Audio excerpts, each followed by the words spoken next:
बिस्मिल्लाहिर्रहमानिर्रहीम। अस्सलामु अलैकुम वरहमतुल्लाहि वबरकातुहू। आज हम बना रहे हैं प्याज के पकोड़े। अगर आपको हमारी वीडियो अच्छी लगे तो लाइक करें और हमारे चैनल को सब्सक्राइब करें। तो शुरू करते हैं। बाउल में 2 प्याज डालेंगे, 1 सब्ज़ मिर्च,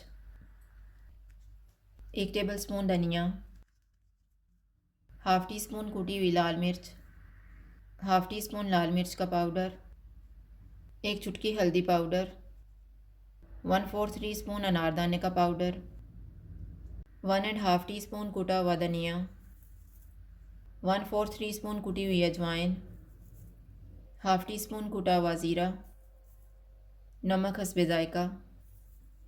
इनको मिक्स करेंगे।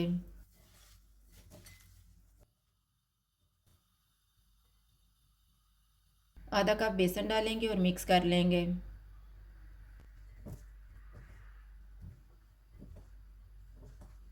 थोड़ा सा पानी डालेंगे और मिक्सचर तैयार कर लेंगे।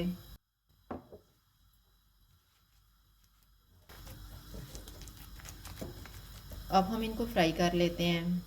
ऑयल को मैंने गर्म होने के लिए रखा हुआ था। ऑयल गर्म हो गया। चूल्हा मैंने लो टू मीडियम रखा हुआ है।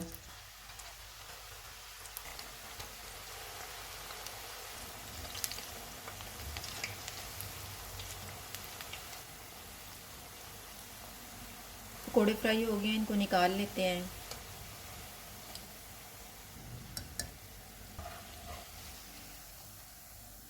इसी तरह से हम बाकी भी फ्राई कर लेंगे। प्याज के पकौड़े तैयार हैं। अगर आपको हमारी वीडियो अच्छी लगे तो लाइक करें और हमारे चैनल को सब्सक्राइब करें। शुक्रिया। अल्लाह हाफ़िज़।